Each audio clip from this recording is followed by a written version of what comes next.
Buenas tardes a todos. Bienvenidos a este conversatorio, primer conversatorio, que lleva como título Experiencias docentes en torno a la realidad intercultural, que es parte del Congreso Nacional de Lectura e Interculturalidad.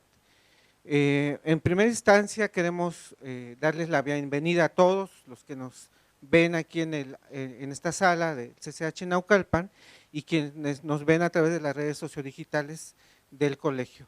Un saludo para todos y bienvenidos. Queremos también primero agradecer al comité organizador de este coloquio, a las autoridades del Colegio de Ciencias y Humanidades y obviamente a las autoridades también de aquí del plantel Naucalpan. Este primer conversatorio, como dije, tiene como título Experiencias docentes en torno a la realidad intercultural y tenemos un panel de participantes de primer nivel. Voy a presentarlos, voy a mencionar brevemente su currículum porque es mucho más amplio en todos los casos, pero bueno, algunos datos que son importantes. Primero empiezo con la maestra María Isabel Gracida Juárez, quien es profesora de tiempo completo en el Colegio de Ciencias Humanidades de la Universidad Nacional Autónoma de México. Lo comento en general para quien nos ve más allá de la Ciudad de México, de la Universidad Nacional Autónoma de México, de la UNAM. Pues. La maestra Isabel es coordinadora y autora de diversos materiales didácticos para la enseñanza de la lengua y literatura, ha sido consejera académica del bachillerato de la UNAM y además la institución le ha reconocido toda su labor de muchísimos años en varios momentos. En 1991 ganó la distinción Universidad Nacional para Jóvenes Académicos, en el 96-97 ganó la cátedra Rosario Castellanos del CCH y en 2011 ganó el reconocimiento Sor Juana Inés de la Cruz de la UNAM. Un aplauso para la maestra Isabel, por favor.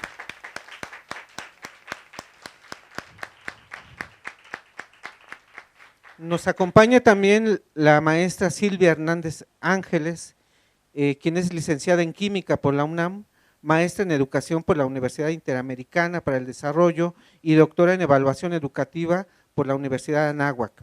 Es profesora de tiempo completo, titular C en el plantel Azcapotzalco del CCH de la UNAM y durante 8 años ha diseñado e impartido cursos de evaluación de los aprendizajes a profesores de ciencias de evaluación, ciencias de educación básica y de nivel medio superior en los diplomados de la Facultad de Química.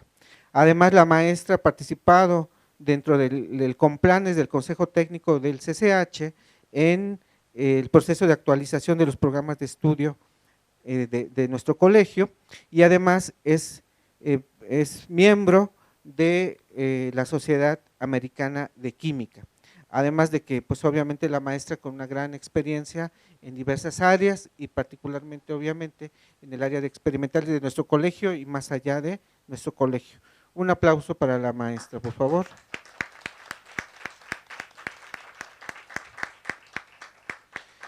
Continuamos con la maestra, digo maestra porque los grados, bueno, la doctora Arcelia Lara Covarrubias, quien es licenciada en Lengua y Literatura Hispánicas y también es en Filosofía. Además es maestra en Literatura Española y doctora en Humanidades por la UAM Iztapalapa. La maestra Arcelia es profesora titular C de tiempo completo definitiva en el CCH Naucalpan. Ha impartido cursos de licenciatura, en posgrado en la FES Acatlán. Además ha participado como autora en distintos libros, más de 7 libros y distintos artículos en revistas. La maestra Arcelia también ha publicado un libro de cuentos, Lucina nunca duerme, y además ha obtenido la distinción Universidad Nacional para Jóvenes Académicos en 2006 y además el premio Sor Juana Inés de la Cruz en 2014 y en 2019 el premio Universidad Nacional. Un aplauso para la maestra Arce, por favor. Vamos a presentar a la maestra Mariela Alejandra Robles Valadez, quien es licenciada en Historia de la Facultad de Filosofía y Letras de la UNAM y también maestra en educación maestra en docencia para la educación media superior por la misma facultad, en la cual obtuvo mención honorífica. Ha impartido conferencias en encuentros de historia y de enseñanza de la historia dentro y fuera de la UNAM Además ha sido autora de diversos artículos en distintas revistas como Historioagenda, Utopía, Poética y también en la Gaceta del CCH. La maestra Mariela Alejandra también ha participado en proyectos para la Red Universitaria de Aprendizaje, la RUA, y para la Dirección General de Evaluación Educativa de la UNAM, y es profesora del CCH Vallejo. Maestra Mariel, bienvenida. Un aplauso para la maestra Mariel, por favor. Y bueno, por último, presentamos al maestro Ángel Alonso Salas, quien es profesor de tiempo completo en el CCH Azcapotzalco de nuestra universidad, y además tiene la licenciatura en Filosofía por la UAM Iztapalapa, maestría y doctorado en Filosofía por la Facultad de Filosofía y Letras de la UNAM, y además un doctorado en Bioética, en Ciencias, por la Facultad de Medicina de la misma UNAM. Es investigador nivel 1 del Sistema Nacional de Investigadores que pertenece al CONACYT, y actualmente es secretario académico del programa de bioética de la UNAM. Maestro Ángel, bienvenido, y bueno, un aplauso para el maestro Ángel. Y pues vamos a empezar, tenemos poco tiempo y una agenda muy nutrida, y además queremos escuchar la participación de todos nuestros invitados. Y bueno, como dije al principio, este conversatorio lleva como título Experiencias docentes en torno a la realidad intercultural, y vamos a plantear una serie de preguntas que nuestros invitados van a ir comentando, van a ir dándonos su punto de vista, y al mismo tiempo van a ir obviamente tratando de charlar entre ellos, que es un poco la dinámica. Al final vamos a darle un espacio para que ustedes, si quieren participar de este conversatorio, porque también la idea es que ustedes participen con nosotros, le daremos un espacio para esta dinámica. En este espacio, como lo dice el Congreso, estamos trabajando sobre el concepto de interculturalidad y particularmente su relación, obviamente, con el asunto de la lectura. Entonces, en este caso, pues tenemos una serie de especialistas, de invitados en distintas áreas de conocimiento, y vamos a partir de una primera pregunta, más bien de dos preguntas, para empezar este conversatorio. La pregunta que hemos planteado, pues, es ¿cómo entienden el concepto de interculturalidad? Esta pregunta obviamente parte de que es un concepto flexible, que se puede definir de distintas áreas, y bueno, queremos que los compañeros ponentes pues nos den su punto de vista. Y una pregunta que también nos parece muy pertinente es ¿por qué es necesario reflexionar acerca de la interculturalidad en el contexto actual, tanto global como nacional? Entonces le vamos a pedir primero a la maestra Isabel Gracida que nos dé su punto de vista, y bueno, vamos de alguna manera rolando el turno para que vayan participando los compañeros. Maestra Isabel, adelante. Muchas gracias, Fernando. ¿Sí se oye? Sí, ya. Pues bueno, primero un placer estar en Naucalpan, siempre el recorrido vale la pena. Entonces, un gusto estar con colegas tan interesantes, importantes y queridos sobre todo. Sobre este primer punto, a mí lo que me gustaría hacer en principio es romper una lanza por el CCH, en el sentido de que durante 50 años, más de 50 años en este momento, el colegio, así como dice el principio de 100 años de soledad, que había cosas que no tenían todavía nombre, pues la interculturalidad, aunque ha existido siempre, no tenía, digamos, ese atributo, ese nombre, ese concepto que ha ido generándose de manera pues, más actual a partir de la sociología, de las humanidades y de otras disciplinas. Por tanto, este romper lanza por el CCH es plantear que el colegio ha sido intercultural desde siempre. Evidentemente en nuestra área, en el área de lengua y literatura, de talleres, pues esa interculturalidad la fuimos buscando desde el principio un poco a tientas, un poco a gatas, porque no sabíamos en aquel momento muchas cosas que hoy sí sabemos. Algunas también las hemos olvidado, cabe la mención. Pero el caso es que siempre hemos sido todo lo que el concepto de interculturalidad determina o deriva de este mismo. O sea, hemos sido inclusivos, hemos sido dialogantes, hemos sido, por supuesto, pues parte de un componente suficientemente amplio que ha ido a lo largo de toda su vida, pues pensando en el otro, en la otra, definiendo la importancia del conjunto, definiendo la importancia del grupo, del colectivo. Y en ese sentido, aunque la propia noción tenga en este momento alcances mucho más precisos, creo que la interculturalidad es, desde luego, esa idea de comunidad, esa idea de participación conjunta, esa necesidad de vernos en el otro. Comienzo con esto. Muchas gracias, maestra Isabel. Vamos a cederle la palabra a la maestra Mariel para que nos dé su punto de vista, maestra. Bueno, pues buenas tardes. Quiero agradecer antes que nada al maestro Fernando, a la maestra Elizabeth, que por ahí anda, por la invitación que me hicieron a este conversatorio. Y bueno, pues hablar de este concepto de interculturalidad es un tanto, no es sencillo, no tiene una definición armónica, unívoca, ¿no? Todo lo contrario, es bastante complejo. ¿Por qué? Porque muchas veces se confunde con la multiculturalidad, que son cosas muy distintas. La multiculturalidad, pues, reconoce la existencia de distintos grupos culturales, pero no hay una relación, no hay una relación entre estos grupos culturales, así que ahí guarda una desigualdad social estructural. Es así que la interculturalidad, pues, yo la entiendo como una herramienta analítica que nos ayuda a definir y sobre todo a cuestionar el conjunto de relaciones de poder asimétricas que existen dentro de la sociedad y que responde a términos de cultura, obviamente, de etnicidad, nacionalidad, lengua, etcétera. Definiendo así con estos elementos, pues quién pertenece a una mayoría y quién va a ser estigmatizado dentro de estos grupos minoritarios.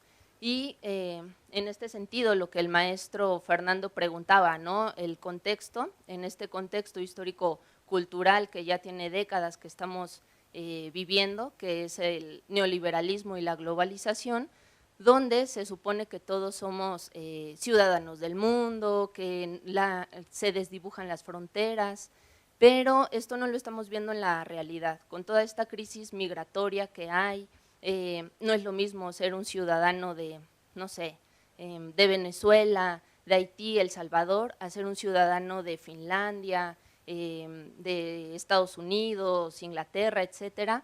Y es así donde en realidad bajo este contexto del neoliberalismo y la globalización, que en realidad están buscando desdibujar, unificar, homogeneizar todas estas identidades culturales. Y es aquí precisamente donde entra la interculturalidad para impulsar estas transformaciones sociales y construir una sociedad más justa y más equitativa. Así que yo podría definir la interculturalidad como una herramienta analítica, crítica y sobre todo transformadora para nuestra sociedad. Gracias. Bueno, gracias por la invitación al maestro Fernando, a la maestra Eli, bueno, gracias por su asistencia. Me da mucho gusto volver al CCH, estoy de sabático, entonces todavía no es el momento de la nostalgia, pero ya casi, o sea, ya casi, ahorita estoy descansando. Bueno, el tema que nos convoca, la reflexión sobre la interculturalidad, creo que es fundamental en este momento. Creo que deberíamos dar un paso atrás para intentar definirla y reparar en el término de cultura, Y doy una acepción que tomo de Marshall Salins. Él dice que la cultura es la organización de la experiencia y de la acción humana por modelos simbólicos. Es bastante elemental la definición, pero creo que para esta ocasión puede servirnos muy bien, porque como bien señalaba la maestra Mariel, además de la interculturalidad está la multiculturalidad, la pluriculturalidad y la transculturalidad. Esto es, el concepto de cultura atraviesa distintas identidades que se determinan ya sea por regiones, por pueblos, por etnias, por lenguas, por género, por clase social, y no todas gozan de las mismas oportunidades, ¿no? O sea, hay que ser claros. La multiculturalidad, el concepto de multiculturalidad es más descriptivo y no nos permite penetrar el problema de manera crítica y ver precisamente los desajustes que hay entre un grupo y otro, entre un colectivo y otro. Detectamos de manera general ciertas diferencias. Por ejemplo, sabemos para nuestros alumnos y nuestras alumnas que no es igual trasladarse de 2 horas, o sea, hacer un traslado de 2 horas que uno de 20 minutos. No es lo mismo que se traslade un chico que una chica. No es lo mismo que se traslade un chico o una chica del turno matutino que del turno vespertino. Sin embargo, tampoco son, por ejemplo, la determinación de género, por señalar algún ejemplo, tampoco son estables, se complican porque tampoco es lo mismo ser una mujer de clase media que ser una mujer de un pueblo originario, hablar español que hablar una lengua de la que se tiene poca descripción lingüística, de manera sistemática, quiero decir.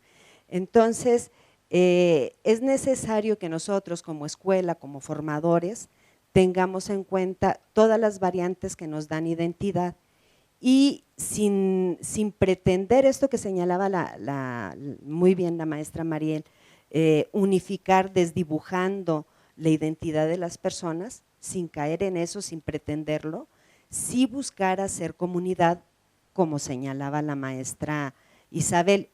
Creo que precisamente uno de los propósitos de la universidad es hacer unidad de la diversidad, jugando con esa frase que les gusta a los filósofos. O sea, los universitarios conservando nuestra diferencia, sin pretender que se borren las diferencias, tratar de hacer comunidad. Y creo que precisamente en este momento en que se ponen en crisis conceptos como nacionalidad o conceptos que uno da por hecho como igualdad, como derechos humanos, etcétera, en este preciso momento es fundamental replantear este tema, ¿no? Y bueno, por lo pronto ahí le dejo.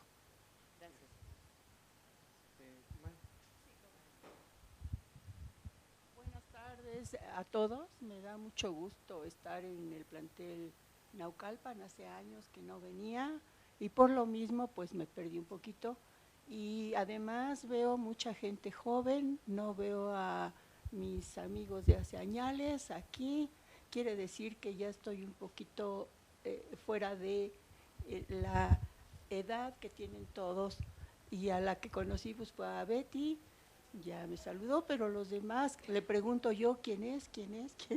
Cuando llegaba antes conocí a todos y bueno, le agradezco a los organizadores, maestro Fernando, maestra, perdón, por la invitación. Estoy de acuerdo con lo que acaban de decir las maestras, muy de acuerdo, en que el CCH siempre ha sido inclusivo. Cuando yo estuve en mis seminarios en la Anáhuac, gran sorpresa. Llegaban los alumnos con guaruras, todos blanquitos bonitos y uno que otro morenito por ahí. Nosotros los maestros que nos formamos ahí, que nos hizo favor la universidad de cobrarnos un poquito menos, pagábamos menos que los alumnos en el restaurante. O sea, al revés que aquí. Fue un choque para mí. Sin embargo, han cambiado las cosas, les estoy hablando de hace años, los años han pasado, y veo a la universidad, a las dos, a mi universidad, a la facultad y a la Anáhuac, con un cambio de gente, de aspecto, de todo. Cuando fui al PAS, tuve que regresar a la universidad, recorrer las facultades, recorrer los institutos, y vi un cambio ya de aspecto de todos nosotros. Y lo mismo está pasando en la Anáhuac. Regreso a la Anáhuac y ya hay gente que se está incorporando también y que es como todos nosotros. ¿Qué quiere decir esto? Que hay una mezcla, una digamos una, ¿qué les digo?, uniformidad ya de nuestro pueblo, y como nos decían en Canadá, este va a ser el futuro ciudadano, y nos ponían ya una persona morenita como nosotros, un poquito ya, nos ponían ahí, no lo podía creer, pero ahora lo creo. Uno de los maestros, precisamente, que venía de España y nos daba algún seminario, un día muy asombrado me preguntó a mí y a otra maestra que era de Veracruz. Las dos nos juntábamos porque éramos medio izquierdosas ahí, y la verdad había mucho panista. Era la época de Calderón, donde pues los muchachos que oíamos al lado metían encuestas y metían sus spots, y al rato estaban discutiendo cómo habían impactado los spots que habían metido, los oíamos hacer todo esto, análisis de datos. Fue un choque para nosotros también, a pesar de ser ya maestras adultas. Choquecito por ahí para las dos, mi amiga de Veracruz y para mí. Este maestro nos asombrado nos decía, porque era la primera vez que llegaba a darnos un seminario, nos decía, me preguntaba a mí, ¿qué pasa? ¿Cómo explico yo que acabo de ir al metro y me encuentro con una población totalmente diferente a la que está aquí? Ahí parecía ni siquiera Inglaterra, ni siquiera Londres, ni siquiera París, allá están muy mezclados. Y en la Anáhuac no, en la Anáhuac todos blanquitos y bonitos, todos. Y me decía, ¿qué pasa? Es la mezcla, allá está el pueblo, aquí no está el pueblo. Eso le decía, pero ahora afortunadamente ya está cambiando el aspecto de todos. Fíjense lo que es la interculturalidad. Ahí vamos superando. Y en el CCH no sucede esto desde la época en que yo estaba. Sí sucede en ciencias, les voy a hablar de ciencias, porque no es lo mismo el choque que se da en ciencias. En ciencias, ¿con qué luchamos? Luchamos desde hace muchos años, y por cierto que impactó una conferencia que yo di en el Ciladín, me acuerdo, en uno de los ferias de la ciencia, no me acuerdo, que tuve la oportunidad de hablar de esto, impactó lo que yo dije, y impactó mal, porque me cuestionaron bastante. Yo hablé de la ciencia canónica, de la ciencia que era muy rígida, que es muy rígida todavía en algunas comunidades. Eso fue en 2010, ya hace más de 10 años. ¿Y qué pasaba? En el mundo ya se discutía esto de la ciencia que es para los científicos, solo para los que siguen rigurosamente los cánones de la ciencia, por eso le llamaban canónica o tradicional. Pero estas personas de Canadá,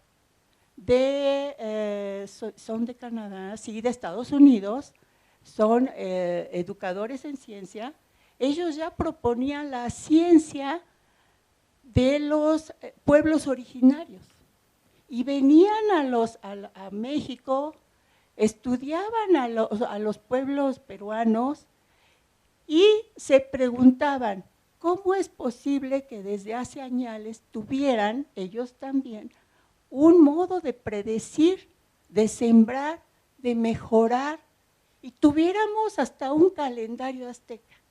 Déjenme les cuento que en uno de los capítulos de tabla periódica de uno de estos autores con cierto humanismo, en ese capítulo de tabla periódica nos pone el calendario azteca y nos dice, esto es ciencia. ¿Sí? Hay predicción, y la comunidad, además, todas estas comunidades trabajan para un bien común, tienen ejidos, tienen su forma, tienen su manera de organizarse de tal suerte que su ciencia no solo produce bien, no solo se prepara para la siembra, para la cosecha, sino además es sustentable. Desde entonces se hablaba de esto en mi ámbito de ciencia. Bueno, creo que por el momento todo lo que puedo decir, y hablaré de qué proponen para los currículos.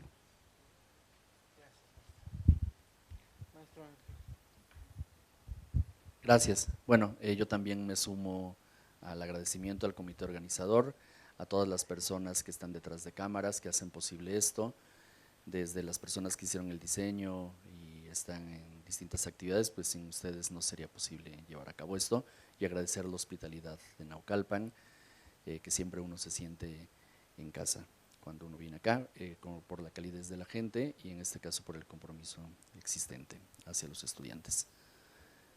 Bueno, me toca como una especie como de condensar, por así decirlo, todas las cosas que las personas que me han antecedido han dicho. Yo quisiera mencionar la cuestión en este caso de la interculturalidad desde dos aspectos. En primer lugar, desde el aspecto de la filosofía y en segundo lugar, desde la bioética, retomando en este caso lo que se ha mencionado. Cuando hablamos en este caso de la interculturalidad, debemos de tomar en cuenta las cosmovisiones de las personas y de los grupos sociales y de las culturas a las que pertenecemos. En este sentido, como dijo la maestra Isabel Gracida, es muy importante vernos en el otro, ver a ese otro como un yo, ver a ese otro no como un objeto o como una cosa o como algo ajeno, sino como algo semejante a mí, alguien que es capaz de sufrir y sentir como yo, y que tenemos en este caso la misma posibilidad de caminar juntos, aunque tengamos proyectos distintos y aunque vengamos desde contextos completamente diferentes. En ese sentido, comprender las cosmovisiones desde las culturas nos permite comprender los usos y costumbres, nos permite comprender los valores que conforman una sociedad, que conforman una pequeña polis en nuestra familia, en nuestra religión, en nuestro barrio, en nuestro grupo, en el turno donde demos clase, en la institución a la que pertenecemos, en la cual a partir de la convivencia vamos adquiriendo estos nuevos hábitos y los vamos contrastando con otras personas. Comprender los valores y costumbres de las tradiciones a las que pertenecemos y a las que quisiéramos pertenecer, pues también nos permite redefinirnos y rediseñar en este caso nuestra existencia.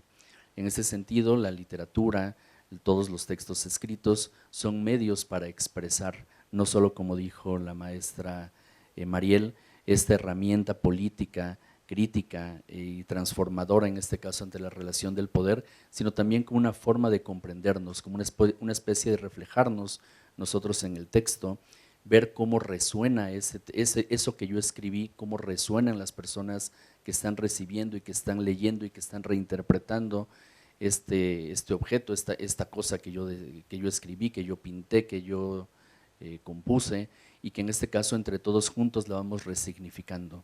La cultura es algo que se va resignificando constantemente y también se va dando de manera gradual. En ese sentido, por eso es importante mencionar la idea de choque, mencionar la idea de la inclusión, donde sin caer en cuestiones de multiculturalismo, además es el reconocimiento de la diferencia, como mencionó la doctora Arcelia. reconocer esta diferencia que nos hace humanos, que nos hace distintos, pero que nos permite tender puentes para comprendernos a los otros, para comprendernos a nosotros y comprender a los otros y comprendernos en comunidad, como se ha mencionado. En este sentido, quisiera retomar en este caso una anécdota que cuando Carlos Lenkersdorf estudia en este caso las comunidades tojolabales, en un texto que conocemos como Filosofar en clave tojolabal, menciona en este caso de que las comunidades tojolabales o tziles, pues en este caso terminan siempre con la partícula tic, que significa nosotros. Ellos no tienen la idea de la propiedad, de la individualidad, de lo propio, sino de lo comunitario. Es nuestro plantel, nuestro CCH, nuestro Naucalpan, nuestros estudiantes, más allá de que yo no tenga la oportunidad de tenerlos en clase o que yo no tenga la oportunidad de convivir con ustedes en el área o en alguna junta, pues me reflejo en ustedes porque en ustedes veo a mis estudiantes, a los que han sido, a los que son, a los que vendrán, y ustedes pueden ver en mí a cualquier persona en la cual tenemos este conflicto, porque las relaciones humanas son conflictivas, y pues tenemos que aprender a negociar en este conflicto, y aprender a negociar supone también aprender a conocer desde qué perspectiva estoy hablando, desde qué perspectiva está hablando la otra persona para poder entablar un diálogo. Eso es algo que intentamos hacer en filosofía. Ahora, en el segundo aspecto que tiene que ver la bioética, tiene que ver en este caso con pensemos cómo podemos generar una cuestión intercultural cuando hablamos del acceso a la salud. Cómo podemos generar en este caso que en los usos y costumbres, en las tradiciones, una enfermedad sea vista de formas distintas y cómo tanto el personal de salud que tiene que acercarse, pues en este caso a la comprensión de los sujetos, de los pacientes, de los familiares y demás, y que se enfrenta a todas las cosmovisiones, pues también sucede lo contrario cuando nosotros como derechohabientes o como nosotros como pacientes, pues nos enfrentamos a otros escenarios, a otras culturas, a otras tradiciones en las cuales lo que busca, al menos dice la Comisión Nacional de Bioética, cuando hablamos de la interculturalidad, estamos hablando de qué manera nosotros estamos gestionando, estamos haciendo acciones concretas a corto, mediano y largo plazo para promover los derechos humanos, para promover los recursos sanitarios, para empoderar a las personas que tienen algún tipo de vulnerabilidad o que están en algún tipo de desventaja, para que en este caso podamos dar servicios oportunos, de manera escalonada, de manera no igualitaria, pero sí equitativa, en la cual nosotros podamos construir una sociedad más justa. Y para finalizar, ante la pregunta que nos decía Fernando sobre cómo trabajar esto en el contexto global nacional, pues ya se han mencionado distintas cosas aquí. Creo que la literatura y cualquier forma de expresar, en este caso la palabra, ¿sí? Mediante un gesto, mediante una protesta, mediante un graffiti, mediante una canción, mediante una serie, es una forma de tomar postura, es una forma de tomar conciencia.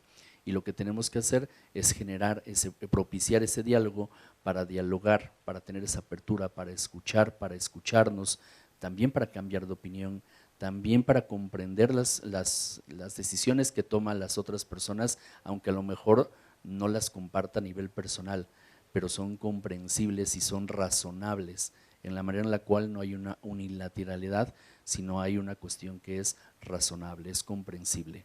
Hacer este ejercicio nos permite comprender nuestra humanidad, que a veces hemos olvidado por la inmediatez de las acciones, pero también nos permite comprender a ese rostro del otro, a ese rostro de ese ser vivo, independientemente de que sea una planta, que sea en este caso un animal no humano o que sea alguien de nuestra especie, en la cual podemos comprenderlos, leernos y trabajar en comunidad. Muy bien, pues creo que hemos escuchado muchísimas posturas, información, conceptos y sobre todo una aproximación bastante diversa y compleja a este concepto de lo intercultural, ¿no? Yo estoy tomando nota aquí, yo espero que ustedes también estén, quien tenga alguna duda, algún planteamiento ahorita abrir, porque un poco la idea es esta del diálogo, ¿no? Muchas gracias, maestros, por responder estas primeras dos preguntas. Vamos a continuar con la intervención de los ponentes, de los participantes, y bueno, vamos a partir de una pregunta. Finalmente el concepto, bueno, está en lo abstracto. Ahora la idea es cómo bajar el concepto al modelo educativo del CCH y cómo bajarlo a una materia o a las materias que nosotros impartimos. Entonces, ahorita nos van a comentar precisamente cómo incorporar este concepto de la interculturalidad al modelo educativo del CCH y particularmente a las materias. Entonces, como tenemos una diversidad por el área al cual están ubicados, pues me parece que es una parte bastante enriquecedora. Entonces vamos a seguir el orden que ahorita participamos, le damos la palabra a la maestra Isabel y vamos después con la maestra Mariel. Maestra. Gracias.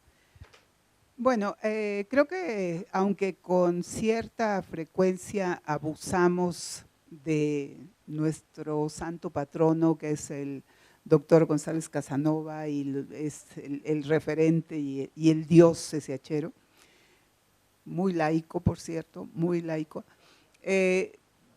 está allí ya una mirada no solo de la sociología, de la política, de la cultura, en la propia creación del colegio. Es decir, no se siguió con lo que ya había.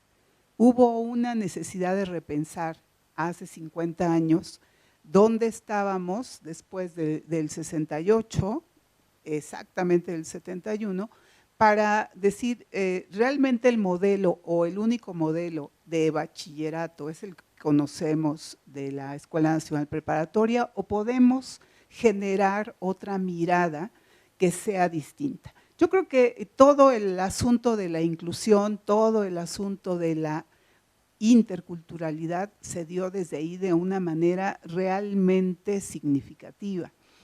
Y esto que nos ha definido a muchísimos y que quizá en este momento se haya un poco olvidado, ¿no? Con las nuevas generaciones docentes, hay que recapturarlo, pero no para seguir leyendo la Gaceta Amarilla, que tenía ese color y se ha puesto también amarilla con la vejez, sino para que aquello que se decía allí lo resignifiquemos para este momento. Es decir, todo lo que mentes privilegiadas, no nada más la del doctor González Casanova, sino varias más en la universidad, pusieron como, digamos, la mirada novedosa.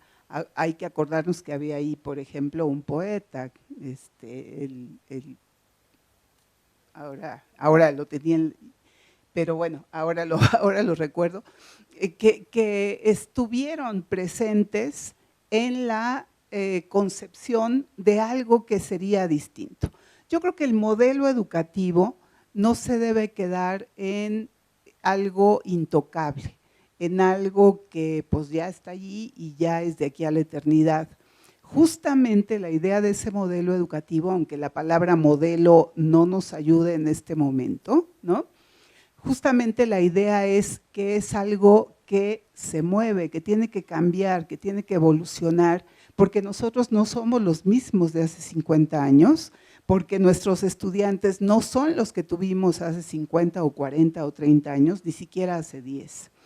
Y en ese sentido, hablar de un modelo educativo también nos restringe un poquito. Habría que hablar de una forma, de una mirada a la educación desde muchas otras aristas. Sin embargo, y pese a todo, sigo considerando, por lo menos esa es mi mirada, Bonifaz Nuño, antes de que se me vaya, era nuestro poeta allí en esa época en la que el doctor González Casanova convocó a esas mentes brillantes. Debe considerarse en este momento justamente los contextos por los que estamos atravesando. Acabamos de pasar por el terror, punto, para acabar, por el terror. ¿Qué es lo que estamos haciendo para no regresar a nuestras aulas de la misma manera que antes nos fuimos?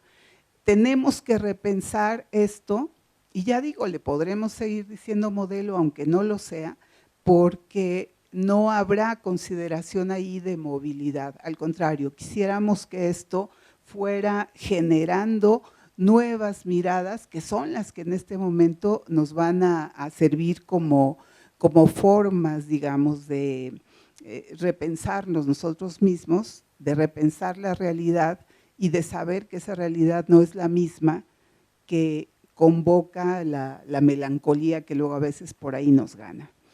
Por otro lado, dentro de esta concepción curricular del colegio, creo que siguen siendo de absoluta vigencia la organización que se planteó allí. Se tienen que, por supuesto, revisar los conceptos, las condiciones, toda la filosofía que hay detrás de cada una de nuestras asignaturas, pero creo que en todos los casos, salvo algunas que son un poquito más estáticas, no se molesten mis colegas de matemáticas, pero a veces no hay mucho movimiento ahí. Pero, por ejemplo, en el caso de mi asignatura, de la asignatura que también da mi querida colega Arcelia, en fin, Fernando, estamos ante una posibilidad realmente amplia de búsqueda, de selección, de trabajo, de leer, de releer, de interpretar otras realidades, de trabajar con otros conceptos, con otras consideraciones que no necesariamente se refieren a una réplica de ese mundo. Es evidente que en el caso de nuestra asignatura, y bueno, yo hablo ahora de la materia porque se acaba de plantear esto, tenemos abiertas todas las oportunidades. ¿Por qué? Porque finalmente seguimos enseñando desde un canon. Y ese canon todavía no nos permite movernos hacia otras literaturas, hacia otros mundos posibles, porque pues quizá no sean tan prestigiados, porque no los vamos a entender, porque N cosas, ¿no?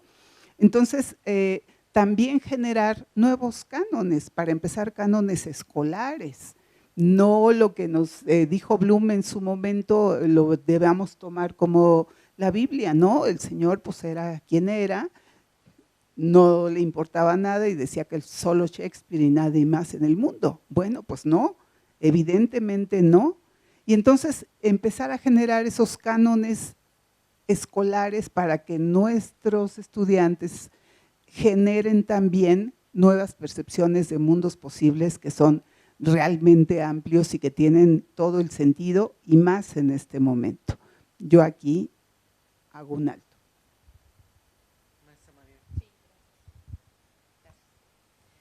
Bueno, pues como lo comenté en la respuesta anterior, el programa de estudios de Historia de México, que es una de las materias que yo imparto, dice que al final, ¿no?, que el perfil del egreso del alumno debe comprender el proceso complejo por el que pasó México para ser una nación pluriétnica y multicultural.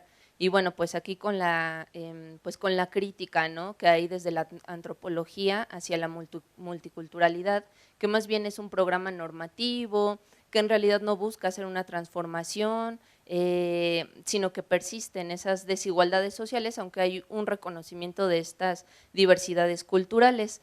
Eso por un lado, ¿no?, una observación ahí al programa de estudios en este escenario que se ha dado de la revisión de los programas de estudio, pues que sí se debería revisar y actualizar o cambiar definitivamente multiculturalidad por interculturalidad. Aterrizándolo ahora a la materia que imparto, que es Historia de México, lo que hago es desarrollar en los alumnos el pensamiento histórico. ¿Esto qué es? Pues desde la disciplina histórica, desarrollar habilidades de dominio, ¿no?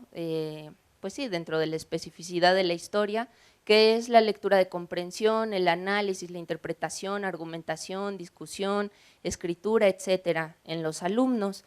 Y también esto lo hago a través de distintas fuentes, distintas fuentes históricas, y algo que me ha funcionado también es traer problemas del presente.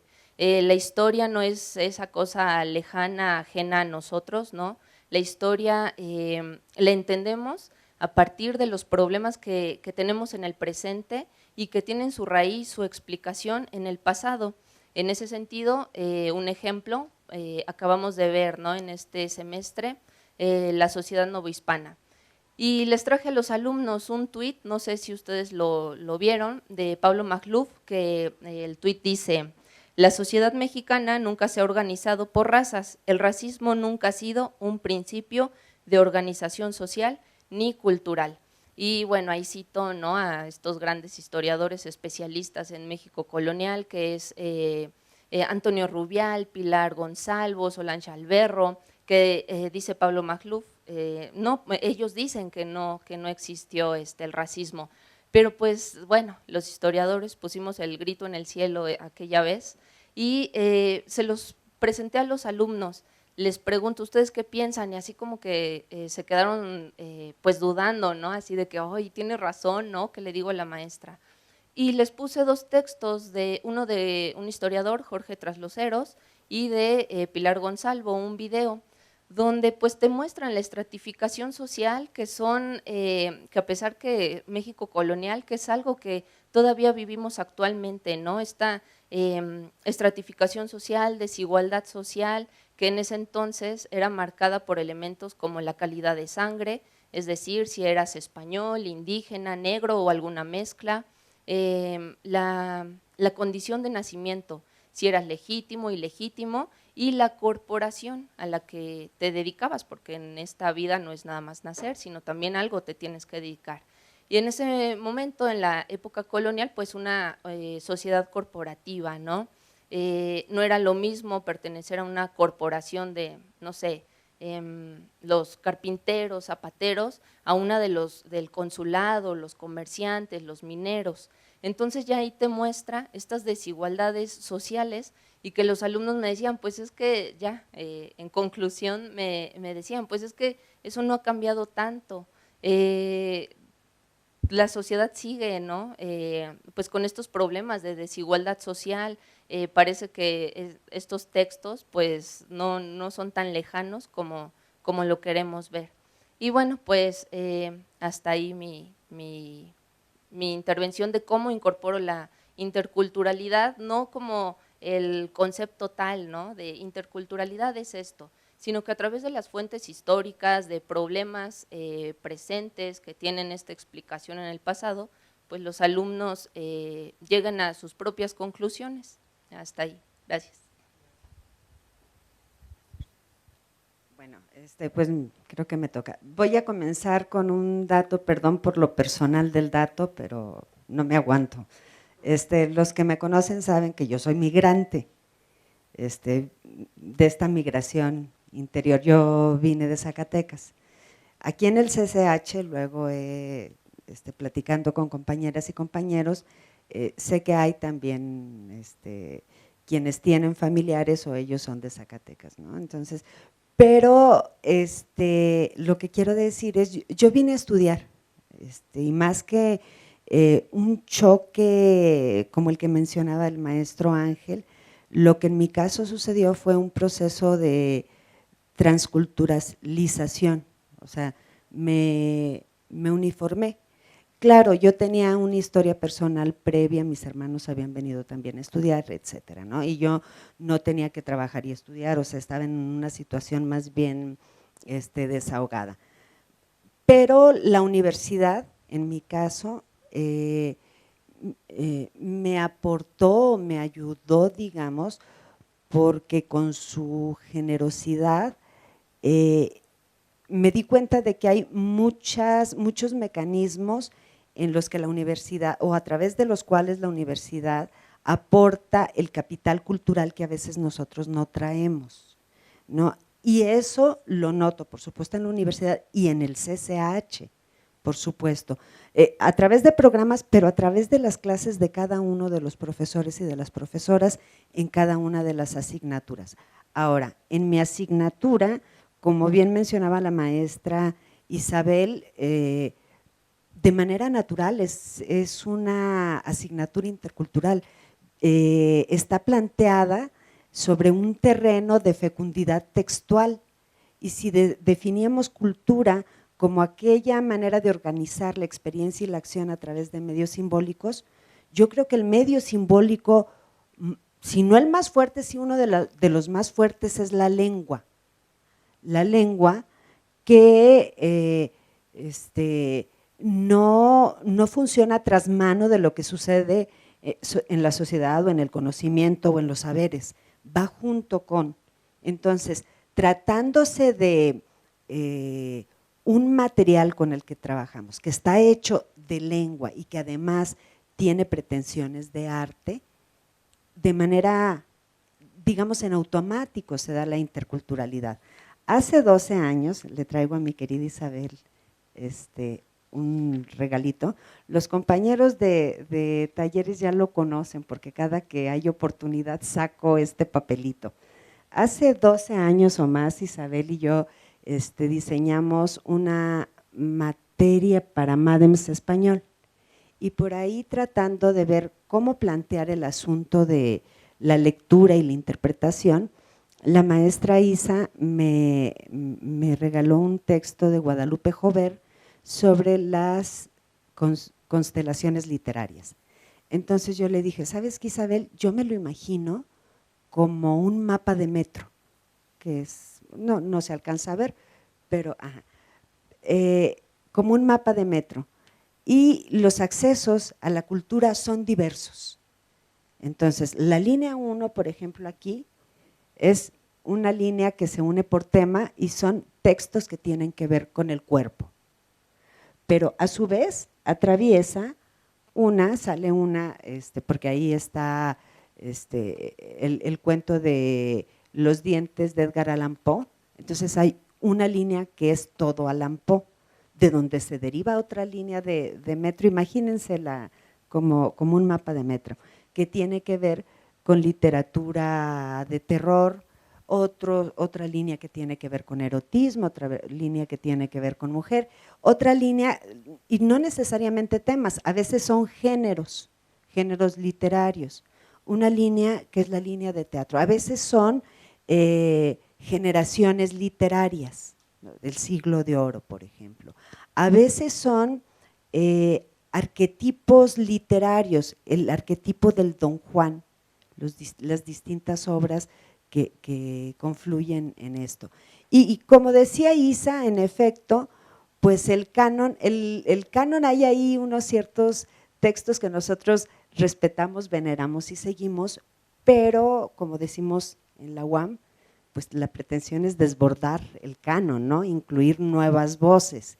Y en esta inclusión de nuevas voces, quiero traer a colación un trabajo que hicimos en mi seminario en el que participó Eli, mi querida Eli, el maestro Guillermo, la maestra Lucero, que ellos lo coordinaron, Beto, que por aquí andaba, aquí está Beto, y que era sobre hábitos de consumo de poesía. Y entonces a través de ellos yo conocí algo que no conocí y que me pareció muy novedoso y que creo que tiene que ver con esto, que es una práctica que tienen los chicos muy jóvenes, dos prácticas, una se llama Spoken Word y otra Slam Poetry. Son chicos que dicen sus creaciones, a veces improvisan y muchos de ellos en sus lenguas originarias. Esto es muy, muy padre porque puede ver uno a chicos rapeando en tzotzil, en chontal, qué sé yo. Entonces, nuestra área casi en automático nos impulsa la interculturalidad. Ahí le dejaría, gracias. Muchas gracias. A ver si nos mandan copia de su mapa de metro. Bueno, en ciencias sí hay propuestas que se pueden llevar al aula de manera general. Son estos mismos investigadores de que les hablaba que desarrollan el concepto de la ciencia escolar humanista, donde quitan un poquito de rigidez a los cánones de la ciencia tradicional. No discuten tanto si estamos aquí en este mundo para algo superior o no estamos, o el ser no es ser, si no se habla de él, eso no se discute. Solamente se diseña una digamos, una definición de qué es la naturaleza de la ciencia. Es la naturaleza de la ciencia la que se comprueba, la que da evidencia. Esto que es fundamental para que un alumno pueda juzgar, un alumno con cultura científica pueda juzgar lo que ve, digamos ahorita, transgénicos, no transgénicos. ¿Qué nos dice la naturaleza de la ciencia para que yo como alumno de bachillerato pueda contestar? Pues no podemos contestar si sí o si no, porque la comunidad no se ha puesto de acuerdo. No ha validado si hacen daño o no hacen daño, siguen en la discusión. Y entonces un alumno tendría que decir, espérate, todavía no se pone de acuerdo la comunidad. Y ahí es el problema que planteaba aquella vez de la conferencia, en esto consiste, en que nosotros pensábamos que solamente podíamos aprender ciencia si hacíamos un experimento y estamos convencidos de que así era. No, ellos proponen que si la comunidad tiene su información en, digamos, libros, en revistas, en manuales, y ahí está un dato de la, digamos, la longitud de 1 metro, probado en diferentes circunstancias, y la comunidad lo valida, puedo creer en eso. No necesito demostrarlo, porque antes nos decían los maestros, pero ¿cómo convences a un alumno de que esta densidad del agua es verdadera? Solo lo tiene que ver. Bueno, la nueva ciencia, la humanista, dice, tenemos que creer en la comunidad que lo ha validado. No necesitamos reproducir el experimento que muchas veces no nos sale. Además, bueno, en eso más o menos consiste ahora cómo convencer a un alumno de que está haciendo ciencia. La comunidad lo ha validado o no lo ha validado. ¿Qué opina, por ejemplo, ahorita de las vacunas? Tenemos que oír a la comunidad, nosotros no podemos discutirlo mucho, pero vamos a oír a la comunidad. ¿Qué es esto? Naturaleza de la ciencia. Esto se puede ya llevar a cabo, de hecho lo estamos llevando a cabo en el salón de clase. No creo que todo el mundo, pero sí, ¿no? Betty, ¿cómo ves tú? Sí, ¿verdad? Sí, dice Betty, qué bueno. Que sí, exactamente, tenemos que decir, alumno, esta es la naturaleza de la ciencia. Es decir, antes no se decía, se daba por hecho que el alumno sabía que será la naturaleza de la ciencia. Ahora lo tenemos que hablar. ¿Qué quiere decir esto? La comunicación de lo que están hablando mis compañeras maestras, el lenguaje. La comunicación, el oír al otro, el escuchar al otro con argumentos, y yo también argumentar. ¿A quién? A quien venga de donde venga. ¿No? Y luego otro punto también muy importante que proponen estos investigadores de la educación en ciencias es distinguir entre las personas que están en ciencia, que se dedican a la ciencia, que son muy exigentes, y las personas que juzgan fuera de la ciencia. Estas dos cosas tenemos que distinguir. Quienes están dentro, se les exigirá todo lo que la comunidad les exija, les espere de ellos, y nosotros ciudadanos, o sea, la mayoría de nuestros alumnos son los otros ciudadanos. ¿Para qué se están educando a ciencia? Para participar en lo que se hace en ciencia. En este momento, digamos, las vacunas. En este momento, transgénicos, no transgénicos, el glifosato. De eso se trata, de hablar de ciencia con todas sus palabras. Es decir, alumno, ¿cuál es la evidencia del modelo de tal? Dime tu evidencia. Sin que necesariamente tenga que haber hecho el experimento, que es lo que causó mucho escozor aquella vez. ¿Cómo? Silvia quiere quitar la experimentación. No, Estamos diciendo solamente que podemos hablar de ciencia con una descripción de un experimento. O sea, ¿de qué estoy hablando? Evaluación formativa, de lectura, de comprender lo que el otro me está diciendo que reportó, que hizo. En esta parte que me está describiendo, ¿dónde encuentro los hechos? ¿Cuál es el problema? ¿Cuál es su hipótesis? ¿A dónde llegó? ¿Me convence? Lo tiene que repetir otro miembro de la comunidad. De eso se trata y creo que ya lo estamos haciendo en nuestras aulas. Betty. Sí. Muchas gracias. Maestro Ángel. Sí, gracias. Bueno, la asignatura que yo imparto es filosofía, temas selectos de filosofía, en quinto y sexto semestre. Y quisiera retomar otra vez varias de las aportaciones que hicieron mis compañeras. En primer lugar, hablando en filosofía de la ciencia, tenemos una asignatura que se llama temas selectos de filosofía, donde justo lo que se acaba de mencionar, la importancia de las comunidades científicas. Hay un autor que se llama Thomas S. Kuhn, que habla en este caso de las revoluciones científicas y cómo necesitamos comprender estos paradigmas, comprender las anomalías y la serie de problemas que se van gestando alrededor de cada una de las comunidades, y esto si lo pensamos así en cuestiones metafóricas como culturalidad, pues podemos comprender a las distintas culturas como distintos paradigmas que nos permiten comprender distintas formas de acercarse a la realidad. En este sentido, comprender los paradigmas desde las ciencias exactas, matemáticas, naturales o desde las ciencias sociales, nos permite en este caso comprender a los integrantes de una comunidad, cuáles son las aportaciones que tiene cada uno de ellos y cuáles son sus limitantes, cuáles son sus semejanzas, sus diferencias, y ver en este caso cómo se puede ir desplazando para pensar en un progreso no de la ciencia. Ahora, en filosofía 2, en la unidad de ética, tenemos un subtema que se llama hermenéutica simbólica.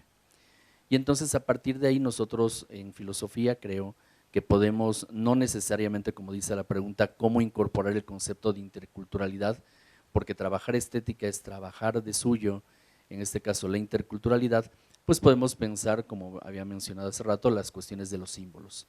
Pensemos que nuestro bachillerato también es un bachillerato formativo, es un bachillerato que prepara en los primeros semestres para la identidad, en este caso a la comunidad del CSH, y en los últimos semestres hacia la identidad universitaria. Entonces podemos pensar en los símbolos que están en nuestros planteles, empezando por ejemplo con el escudo de nuestra universidad, que tiene aquí todas las cuestiones simbólicas, interculturales, de pensar en América Latina, un pensamiento propio que no solamente sea en habla castellana, sino también incluye el portugués, en este caso el francés, el inglés, en el Caribe, que si tenemos el águila, que si tenemos el cóndor, más allá de que nos guste o no el lema de por mi raza hablará el espíritu, porque puede tener ahí también algunas cuestiones que hay que trabajar con cuidado, la idea de identidad o la idea de raza que nos puede llevar a un extremo, pues también en este caso bajo estos principios de precaución, tanto en historia como en el área histórico-social como en las áreas experimentales, pues podemos en este caso retomarlo. También podemos pensar, por ejemplo, en los logotipos de nuestros colegios, ¿sí? Entonces aquí tenemos el de Naucalpan, ¿sí? Desde que el estudiante y cada uno de nosotros vayamos comprendiendo cómo es que se conforma, si es un lápiz, si es una bandera, si tiene el logotipo de Naucalpan, si tiene el águila y el cóndor de acá, o si es la palomita de Vallejo, o si es esta figura abstracta de Azcapotzalco y entonces hablamos del orgullo chintololo, o si hablamos en este caso del árbol de Oriente, no sé, hay un montón de símbolos, ¿sí? Que no solamente están en los logotipos de nuestras credenciales, sino también pensemos en nuestras bibliotecas. Todas nuestras bibliotecas de todos nuestros planteles tienen murales, y estos murales, en estos 100 años del muralismo que estamos conmemorando en la universidad, pues es un área de oportunidad para reflexionar todas las propuestas plásticas, culturales, artísticas, del indigenismo, del novohispano, de todas estas cuestiones donde nosotros podemos entender cómo en la reflexión, en la comprensión de la obra de arte, podemos encontrar, como dijo la maestra Gracida, en este canon escolar nuevos mundos posibles, donde no nos quedemos solamente en la comprensión del mural que tenemos en nuestra biblioteca o en las letras, en este caso donde se sacan fotografía y aquí aparte hay un puma saltando, sino en este caso pues comprender en este caso cómo podríamos nosotros actualizar estas nuevas generaciones, qué nuevo mural harían, comprender en este caso también las protestas de nuestro contexto, como mencionó en este caso la maestra Mariel, los problemas del presente, entonces comprender qué es lo que está pasando en nuestros planteles con las tomas de los planteles, con los movimientos feministas, con las reivindicaciones, con los baños inclusivos. Hay un montón de símbolos que nos permiten comprender, no solamente desde la filosofía y el camino que le estoy diciendo que sería en este caso la estética, reflexionar el papel del artista, del espectador, de la obra de arte, de la contemplación y todas las categorías, sino ver en este caso el contexto histórico, cultural que está detrás, que nos significa y nos resignifica a cada uno de nosotros. A partir en este caso de estas producciones con las cuestiones culturales, tenemos un departamento de difusión cultural muy rico en nuestros planteles, que desarrolla un montón de cosas en las cuales podemos encontrar estos talleres de filosofía o estos talleres de poesía, o tenemos en este caso las actividades que están haciendo ahorita en nuestros planteles en Ciladín, en estas áreas, en estas horas muertas, por así decirlo, y ahí podemos encontrar muchas cosas. Y una última cosa que creo que nos hermana a todos a nivel universidad es la Cátedra Nación Multicultural, en la cual, si bien no se da en todos los planteles y no llega a todos los planteles, es un lugar donde, en este caso, los especialistas nos permiten comprender desde distintos enfoques de este continente americano, bueno, de esta parte del continente americano, cómo es que nos conformamos como nación, hacia dónde vamos y qué somos. Muchas gracias, pues muchas gracias a todos por su participación en esta segunda pregunta. Estamos viendo que de alguna manera la tercera que teníamos ya preparada se va respondiendo con las participaciones, y yo creo que vamos a darle paso más bien a las preguntas que ustedes puedan hacer, no sin antes mencionar que bueno, tenemos mensajes. Primero, el comité organizador del Congreso en general le extiende una felicitación al plantel Naucalpan y a su señor director por la organización de esta mesa, de este conversatorio. Entonces, bueno, eso es una, y tenemos más mensajes, saludos del maestro Arsenio Piña desde la Universidad Autónoma de Sinaloa, Isidro Sonora desde Santa Cruz, Bolivia, Sandra Fuentes, Erika Sánchez, Isabel Saro, Bárbara Ortega, Ana María Área, Eva Labra desde Celaya, la maestra Erika Graciela desde Sinaloa. Saludos estamos volviendo internacionales. Saludos desde el CCH Sur, desde Juchitán, Oaxaca, de la Prepa 7 que nos están viendo, los compañeros preparatorianos, saludos, que nos inviten a algo parecido por allá. Y nos felicitan a los ponentes, saludos desde Colima también. Entonces, bueno, nos están viendo de muchas partes. Saludos a todos y gracias por acompañarnos. Vamos a pasar al diálogo con ustedes, maestros, que están aquí presentes, y bueno, quien pueda participar en las redes sociodigitales poniendo alguna pregunta, adelante, nos las hacen llegar y nosotros se las planteamos a los compañeros de la mesa. Entonces, a mí me gustaría que si alguien tiene alguna pregunta, levante la mano. El maestro Rafa ya levantó la mano, la maestra Araceli también.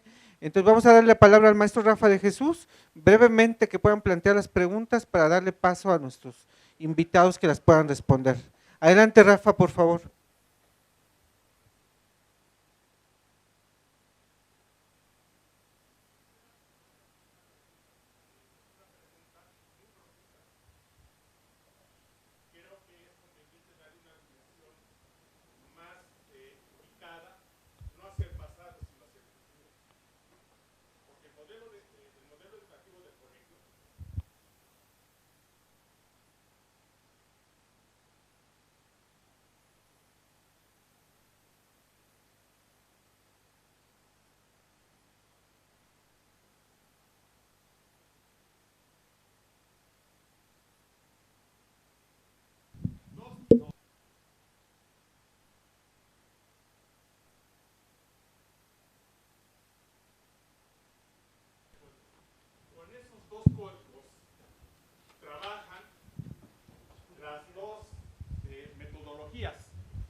Las dos metodologías. tanto la parte experimental, agradezco a quienes están del campo experimental aquí, como en el campo histórico-social. Agradezco al maestro, al doctor, que ha dado una perspectiva muy clara con respecto a este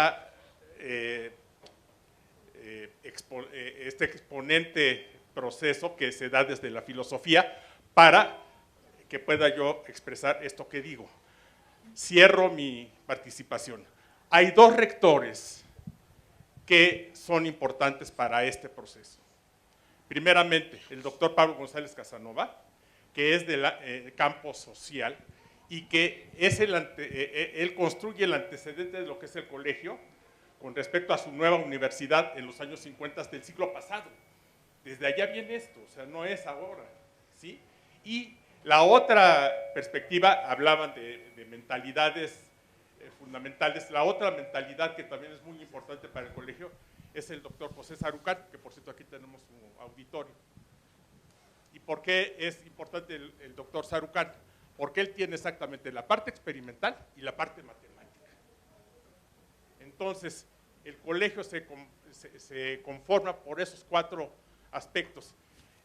Para cerrar, actualmente yo doy taller de comunicación, tengo un grupo. La mayor parte de mis alumnas y alumnos van para el campo experimental, casi el 50% es experimental. El otro 25% va para matemática. El 10%, 15% va para sociales.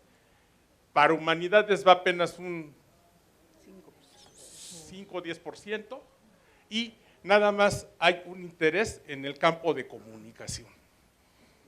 O sea, alguien que quiere estudiar, nada más hay una alumna que dice voy para. Los demás van para otros campos de conocimiento. Agradezco mucho la presentación. Gracias. Gracias, Rafa, por tu comentario. Pues, maestra Araceli, si quiere de una vez, y ahorita que vayan comentando nuestros ponentes. Sí, gracias, buenas tardes. Bueno, lo que quiero es compartir una reflexión que estaba yo haciendo mientras estaba escuchando. Y, bueno, creo que este tema de la interculturalidad tiene 2 aspectos, ¿no? El que nos muestran ustedes, yo diría, si me lo permiten, como especialistas, ¿no? Que lo ven, digamos, desde cierta perspectiva. Y otra parte que me parece que a lo mejor está involucrada todos los días en nuestro quehacer y que pues nomás es cuestión como de echarle cierto ojito.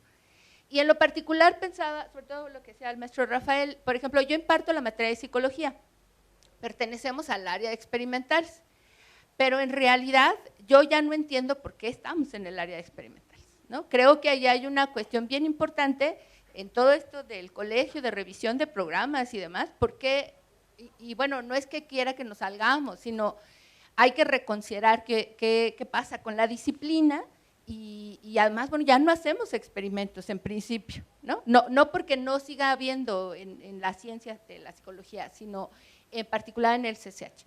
Pero bueno, lo que pensaba es que ahora en nuestro programa hay un aprendizaje que a la mayoría de los profesores nos ha costado mucho trabajo reflexionar acerca de él y sobre todo pensar y proponer cómo lo vamos a abordar. Y tiene algo que ver con la subjetividad y el comportamiento, ¿no? Entonces, tenemos que abordar eso como un aprendizaje, reconocerá la subjetividad y el comportamiento. Y, bueno, en lo específico, y ahí va lo de mi reflexión, en este semestre en particular, que yo pensaba, bueno, ¿cómo carambas ahora puedo hacerlo para ver si por ahí voy o me regreso y demás? Y lo que opté fue trabajar en algo que me parece que es muy simple y es tocar algunos temas de interés de los chicos y a partir de ellos, pues hablar en torno a precisamente, por ejemplo, a la subjetividad, ¿no? Uno típico es el amor, o sea, es así como el hitazo, siempre a donde vaya uno, si les hablas sobre el amor, ya los compraste, o sea, seguro. Los celos y todo esto, ¿no? Y yo lo que he observado, por ejemplo, cuando trabajamos en el aula, es que, pues bueno, los chavos tienen su experiencia, yo a veces les platico la mía cuando tenía su edad y les platico la mía ahora como adulta de más de 50 años, ¿no? Casi 60. Entonces, Me parece que cuando ellos escuchan como esas experiencias propias de cómo lo vivo ahora, de cómo lo viví, etcétera, etcétera, es en ese momento donde en lo cotidiano se están expresando pues estas diversidades, ¿no? Que no solamente son evidentes, pues, es evidente, sino que además las compartimos y además es muy probable, o eso es lo que yo estaría esperando, que parte de lo que entre ellos se comentan acerca de ellos y lo que yo puedo compartir, se está construyendo también algo, ¿no? Algo relativo al tema, por ejemplo, en lo específico acerca del amor. Y me parece, por lo menos desde la perspectiva de la psicología, que también es bien importante, como aparte del reconocimiento de la diversidad y ver cómo está integrado todo, algo bien importante que es en la psicología y es el no perder la propia identidad, ¿no? Y entonces, yo creo que en ese sentido, cuando pensamos cómo trabajar ciertas cosas con los muchachos, sobre todo para cambiar algunas cuestiones que en el plantel, bueno, yo creo que en todos los planteles, ¿no? Van ocurriendo precisamente por la exacerbación de muchos temas que, por ejemplo, les indignan a las chicas, a los chicos. Le platicaba hace un rato antes de venir aquí con un profe y le decía, es que yo creo que la lógica de vigilar y castigar no sirve. O sea, no sirve, porque bajo el control de todos modos va a haber alguien que busque el otro camino, ¿no? Y entonces no cambiamos nada. Y yo le decía, yo creo que habría que pensar, y obviamente ese es el gran trabajo, cómo cambiar estas cuestiones, pero no desde la óptica de nosotros siempre vistos como pues, la autoridad, los que sabemos, los que tenemos mejor o mayor conocimiento y demás, sino me parece que hace falta como incluirnos en la comprensión de lo que los muchachos piensan acerca de las cosas, ¿no? Y no partir como bueno, a veces ocurre, dice, bueno, es que en mis tiempos eran las cosas mejores, los chavos no andaban haciendo esto y éramos más acá y bueno, etcétera. Porque entonces lo que marcamos es como un distanciamiento y además una separación de como si fuéramos entidades totalmente distintas.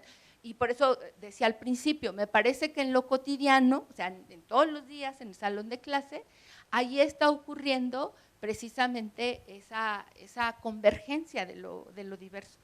Yo creo que lo único que nos falta, bueno, por lo menos a mí es como buscar la forma de recuperarlo formalmente. Digo, porque a lo mejor me aboco a la evaluación de la materia, no aplico exámenes, pero me aboco a cómo evaluar la materia, pero yo creo que esa recuperación formal, creo que podría como contribuir en mucho, no solamente a lo que corresponde a mi materia, sino a la dinámica misma en lo particular del plantel, ¿no? Bueno, es mi reflexión que andaba. Gracias, maestra, muchas gracias. ¿Quiere alguien comentar, complementar lo que acaba de decir el maestro Rafa, la maestra Araceli, aquí de la mesa? Maestro Joel, adelante, y luego ya damos la palabra. Parece que siempre que se refiere uno al multiculturalismo e interculturalismo, el referente es edificante, per se. Mi pregunta es, ¿siempre lo es? ¿Siempre es edificante hablar de multiculturalismo interculturalismo, o hay elementos que tendrían que cuestionarse respecto a esta vertiente? Esa sería mi pregunta. Perdón. Buenas tardes. Yo también tengo una pregunta. ¿Cómo conciliar esa realidad intercultural con lo que viven nuestros alumnos día a día, que es el racismo, el clasismo? Con todos esos estereotipos de aquel que habla mal porque se come las letras al final, aquel que dice ansina, etcétera, etcétera, aquel que le da pena decir que los elotes son deliciosos cuando te los comes en la calle, mejor voy a un McDonald's. ¿Sí me explicó? ¿Cómo se puede conciliar eso desde su punto de vista? Gracias. Muchas gracias. Si quieren hacemos un primer corte para ir respondiendo. ¿Quién quiere responder? Maestra Arce, adelante. Yo quería comentar a propósito de lo que dice Joel, no, o sea, creo que hay una mirada frente a ciertos grupos colectivos o colectivos así como muy dulce, muy romántica. Ay, qué bonito, por ejemplo, a mí me gusta la ropa bordada. Ay, qué bonito. Voy y me compro mi ropa bordada y mi conciencia queda tranquila. En realidad es muy conflictivo. Esto que decía la maestra Betty, o sea, ¿cómo conciliar? Está bien, voy a la escuela, puedo sacar fotocopias porque me lo permite la universidad, etcétera, pero salgo de la escuela y tampoco, o sea, allá afuera no es que esté más desprotegido, incluso en la escuela estoy desprotegido, ¿no? O sea, hay que ser sinceros, hay cosas que nos exceden. Entonces, esa visión edulcorada de qué padre, todos vamos a ser muy empáticos, ahora yo los entiendo y ustedes me entienden, etcétera. Pues no es así, es muchísimo más ácido, creo yo. Yo tuve la suerte por muchas razones, porque era clase media, porque no tuve que estudiar y trabajar, porque muchas cosas actuaron a mi favor. Ajá. Pero no, más bien, yo diría que la versión es la otra. O sea, más bien lo que sucede es lo otro, porque gente que viene de ciertas comunidades que de entrada no habla español, que tiene que trabajar y estudiar, que tiene que enfrentarse con una serie de problemáticas como el racismo, el clasismo, las cuestiones de género, pues más bien vuelven muy conflictivo el asunto, y creo que la interculturalidad, el concepto está exigiendo de nosotros que seamos más audaces. Digo, yo lo puedo decir, pues en mi materia, pues sí, en mi materia hay muchos elementos, ¿no? Se presta mucho para abordarlo desde la literatura, pero la verdad es que si no hay políticas claras, si el gobierno no invierte dinero, o sea, y dinero no solo que se les dé apoyos, sino que se cambie de manera fundamental y que se piense muy seriamente cómo, respetando sus actividades, su cultura, etcétera, su forma de comer, de vestir, de producir, pueden insertarse en la sociedad. O sea, la escuela lo que hace es como, sí hace, y yo quiero creer que sí hace, ¿no? Esa es mi apuesta. Yo también rompo lanzas, ¿no?, por el CCH. Pero si no hay otro tipo de medidas más radicales, el problema sigue ahí latente.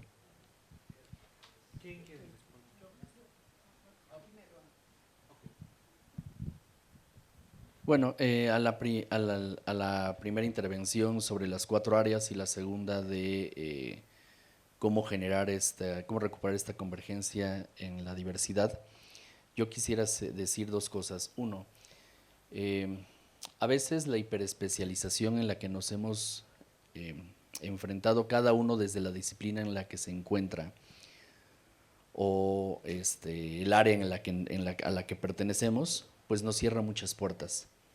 Entonces, yo creo que una de las cosas que se tendrían que fortalecer y robustecer son ejercicios como hacen en otros organismos, ¿sí? Por ejemplo, los diálogos comparados, mesas, donde en este caso cada uno desde la aportación que tiene, buscando un tema en común, tratamos en este caso de dar distintos enfoques para comprender mejor un problema. De esa forma, en lugar de estarnos peleando por horas, por las áreas, por los espacios y por un montón de cosas que se dan en el día a día, si pusiéramos aspectos comunes, ¿sí? Y desde la divergencia, desde la pluralidad, reflexionar juntos, juntes estos temas, podríamos mostrar la pluralidad y riqueza que tiene tener muchos enfoques. Es preferible tener más enfoques a quedarnos con una versión sesgada. Y creo que si tenemos varias mesas de distintos ejercicios donde encontramos este espacio donde ponemos esto en juego, damos más elementos para construir algo diferente. Ahora, si bien es cierto que El gran reto es en este caso cómo llevar esta realidad cultural a las aulas, a la vida cotidiana y todas estas cuestiones. A veces tendríamos a lo mejor que no pensar de aquí hacia allá, sino trabajarlo de manera horizontal. No nosotros buscar dar las respuestas allá, sino nosotros tener la humildad y tener la escucha para salir, escuchar, saber qué es lo que ellos quieren y necesitan, no juzgarlos, no criticarlos inmediatamente, sino ver cómo desde esas necesidades que ellos están mostrando, nosotros que tenemos un camino más adelantado, compartirles la experiencia y proveerles de las herramientas para que juntos hagamos estas cosas. ¿Sí? La metodología que estoy diciendo es algo que se llama filosofía con niños. Filosofía para niños es nosotros especialistas, damos las cosas que son y siempre es el mismo año, entonces nosotros nos hiperespecializamos y sabemos las cosas. Filosofía con niños es ver el problema, construir juntos y partir de la necesidad de allá para acá. Se había mencionado hace rato, en este caso, el papel de la transformador que tiene la interculturalidad.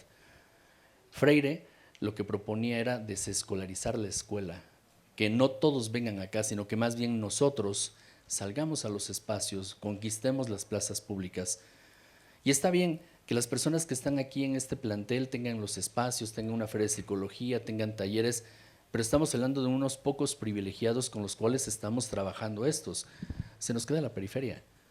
¿Qué acciones sociales estamos haciendo nosotros como universitarios, como profesores, como docentes en nuestra comunidad? No donde vivimos, sino esta comunidad a la que pertenece cada uno de nuestros planteles. ¿Qué acciones propositivas estamos haciendo? Y de esa forma nos vamos a enfrentar con un choque y efectivamente vamos a encontrar mucho conflicto y no se busca en este caso que sea una versión romántica, como se mencionó, sino trabajar la disposición para que a pesar de que haya conflicto, a pesar de que no se puedan encontrar muchas veces razones, ¿sí?, pues encontrar modelos alternativos. Pongo un ejemplo que se me ocurre.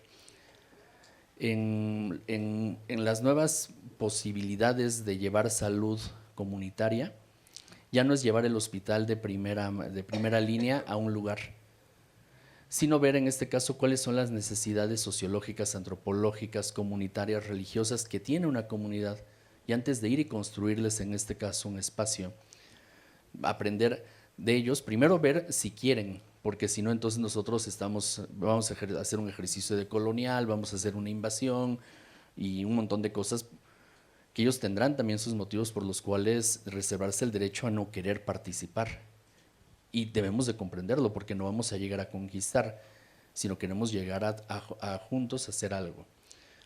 En ese sentido, los nuevos hospitales que están haciendo mantienen las dos medicinas, medicina tradicional, medicina en este caso institucional, para que si alguna persona quiere, en este caso, utilizar a una partera porque desconfía con todas las cosas que diga, desconfía de una persona egresada de la ENEO, pues en este caso, estos nuevos consultorios lo que están haciendo es tener las dos posibilidades, para que quien tenga en este caso necesidad o quiera nada más la cuestión tradicional de la comunidad, esté ahí, y el otro esté por si hay una emergencia. Y al revés, de que si alguien, no, yo quiero una cesárea, no quiero que me hagan una limpia y nada, ok, está ahí la persona, pero está el otro recurso por si se ofrece. De esta forma, las políticas públicas, y con esto no estoy defendiendo a la Secretaría de Salud, aclaro, pero las políticas públicas lo que están haciendo es darse cuenta de que el tratar de homogeneizar ha generado más conflicto que en este caso dejar que cada quien esté por su cuenta. Entonces parece que ahora los recursos que se están haciendo es cómo hacemos que en un mismo espacio convivan con las mayores posibilidades y garantías distintas formas de convivir y de ser para que se ofrezca un menú donde cada uno pueda decidir qué hacer. Si tenemos esa disposición y nos atrevemos a reinventar este CCH o estas escuelas de las personas a las que nos están siguiendo en redes sociales, pues podríamos en este caso pensar de otra forma la interculturalidad y trabajar no desde la hiperespecialización, sino desde un trabajo horizontal, donde la apuesta son los otros por los otros, para los otros, desde los otros, pero de allá para acá, no como se hace cotidianamente de aquí hacia allá. Eso creo que es lo que podríamos pensar. Gracias, maestro. Vamos con la maestra Isabel, que quiere responder, y abrimos brevísimamente otra ronda y con eso concluimos, ¿sí? Bueno, yo creo que algo que está en el horizonte más que como una sensación, ya como una necesidad, es precisamente repensar la noción de escuela. Es decir, no podemos seguir romantizando ni al CCH ni a ningún otro lugar. ¿Por qué? Porque la noción de escuela tiene que ser distinta. Seguimos teniendo referentes de hace 50 años y la nueva pedagogía se volvió muy vieja ya. Y ahora que decía, por ejemplo, Rafael, bueno, los dos grandes rectores, el doctor González Casanova, el doctor Sarucán Kermes. Sí, allí la palabra mágica es contexto. ¿En qué momento se hicieron las cosas que se hicieron? No es de ninguna manera faltar ni a la verdad ni a la importancia suprema que tienen en la organización, en la construcción de esta universidad, de este colegio en particular. Pero la escuela tiene que ser repensada, por eso ya el asunto incluso de los propios programas, decía la maestra de psicología, pues hay algún aprendizaje en este caso que no está funcionando o que no sabemos por dónde tomar. Bueno, pues es que la propia idea de adolescente, que por cierto es una construcción social, ¿no?, tiene que ir dándose de una manera pues relacionada con la realidad que vivimos cotidianamente. Nosotros no tenemos adolescentes, tenemos múltiples formas de ser adolescente, no solo por la cuestión social, no solo por la cuestión cultural, no solo por el énfasis en lo biológico, sino por distintas cuestiones más. Y entonces repensar la escuela ¿valdrá la pena seguir teniendo una escuela? Ojalá y digamos que sí, pero eso quiere decir, pues las tareas están por delante y son de gran calado.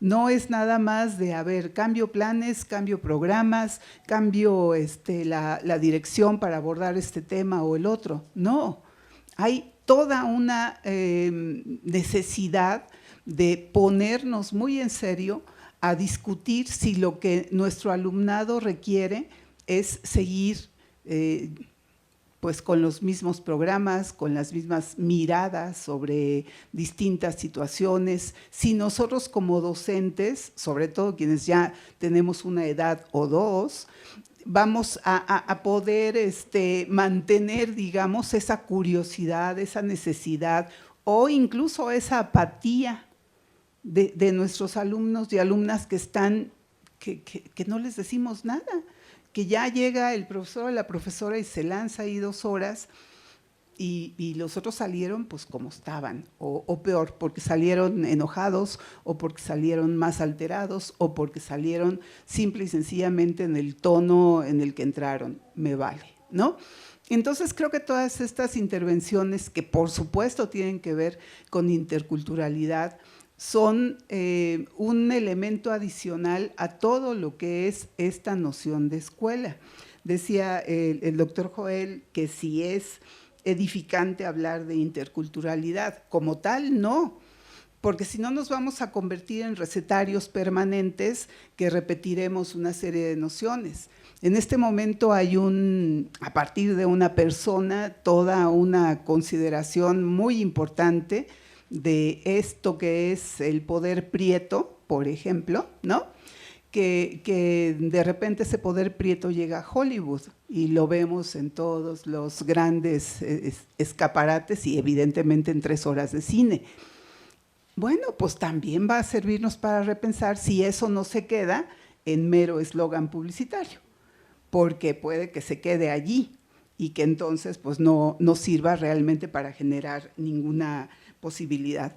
Y sobre esta cuestión de si los alumnos hablan mal, bien o regular, yo creo que hay que siempre tener en cuenta que la lengua primero es brutalmente pues dinámica, que hay contextos académicos como en los que estamos, en donde es nuestro trabajo darles todas las herramientas, todas absolutamente, para que si ellos van a seguir en ese ejercicio académico, lleguen con éxito y no los empiecen a coscorronear los de las licenciaturas. Uy, ya eres del CCH, ¿verdad? No. Hay que dar todas las herramientas, pero luego si el compañero o compañera siguen diciendo aiga en su casa, o su abuela dice aiga, pues no la van a ir a coscorronear. Estamos nuevamente en contextos, y esos contextos sí comunican, están siendo eficaces. No importa si dijo aiga, no importa si… Bueno, pero entonces distingamos entre los usos académicos, porque sí estamos para eso, y los usos sociales y los contextos, y por ahí va todo. Gracias. Gracias, maestra Isabel. ¿Alguien más levantó la mano? Ya no hay. Vamos a escuchar una última pregunta y le vamos a preguntar a la maestra Silvia y a la maestra Mariel que respondan. Entonces, adelante. No sé si es pregunta o comentario. Creo que es una broma. Sí, pensaba en la enorme relatividad que existe con estos conceptos o ideas que son tóxicos, ¿no? Como el racismo, el clasismo. Pensamos que es la Nahua con la UNAM la que hace racismo, la que hace clasismo, y luego entras al chat del plantel y ves que ellos lo hacen con el CONALEP, lo hacen con otras instituciones que sienten que son menos, o cuando te insertas o te especializas en una asignatura, escuchas que un filósofo tú lo idolatrabas en la prepa, llegas a la universidad y te das cuenta que era un tipo risible, ¿no? O sea, que no podía salir por las lechugas. Creo que Cioran no podía salir por una lechuga porque tenía miedo de dejar sus ideas, ¿no?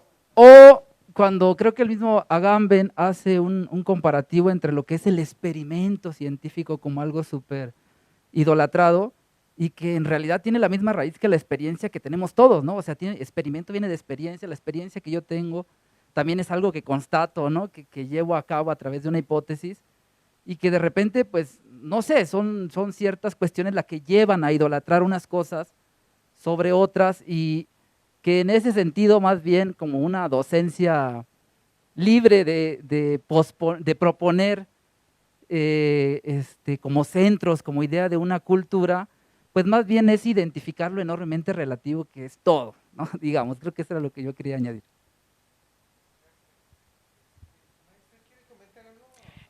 Bueno, yo quería comentar más bien en general. Creo que todos en nuestro salón fomentamos lo que estamos diciendo. Es decir, cada uno de nosotros en su aula expresa lo que estamos desarrollando en nuestros alumnos. Y uno de ellos es el ser. También eso quería enfatizar hoy, solo que ya no tuve el tiempo, de que el aprender a aprender, el aprender a ser, debe enfatizarse constantemente en el aula al meter una estrategia. Recordemos que los maestros muchas veces dicen, ¿qué onda con el aprender? Aprender, no sé, es utópico esto. Yo creo que cada que nosotros hacemos una observación a nuestros alumnos para, digamos, formar el carácter de cada uno de ellos, digámosle qué estamos haciendo con esa recomendación de comportamiento en el salón. Por ejemplo, un bullying que empezamos a ver, vamos a decir, fíjate que no podemos aceptar un bullying en el salón, no podemos aceptar una burla, una agresión, esto no lo podemos aceptar en el salón. Entonces, ¿qué estamos formando en nuestros alumnos? Su carácter. incluso al corregir un problema que hacen. Recordemos que nuestros alumnos fueron formados con la idea de que todo, que no se molestaran, de que toda represión, ya no digamos represión, toda observación en la secundaria, en la primaria, era con cuidado, porque no puedes corregir de esa manera a un alumno porque se va a sentir mal. Recordemos eso, nuestros alumnos están muy sensibles, tan sensibles que ahora pues los maestros creo que somos los villanos, los que estamos sufriendo una, digamos, disminución, ¿no? Porque a lo mejor nos cuelgan por ahí en un tendedero. Sin embargo, tenemos que tener presente que si nosotros vamos a hacer este tipo de comentarios, digamos, estamos formándote. ¿Cómo le hago? ¿No? ¿Cómo le hago? ¿Cómo crees que puedo formar tu carácter? Es decir, esta sería otra forma de expresión. No lo dejemos ¿a qué horas aprender? En este momento, a la hora de razonar y hacer un problema, estás aprendiendo a pensar, aprendiendo a aprender. Te estoy dando herramientas para que se sientan, porque todos les mencionan a los muchachos, ellos me dicen, oiga, pero el aprender, en este momento lo estás haciendo. Este es el aprender, o este es el aprender a ser. Estamos formando tu personalidad. Y entonces tenemos que aguantarnos como que un poquito. No podemos dejar que nuestros alumnos tengan impulsos de agresión. ¿No? Una vez un muchacho me aventó su mochila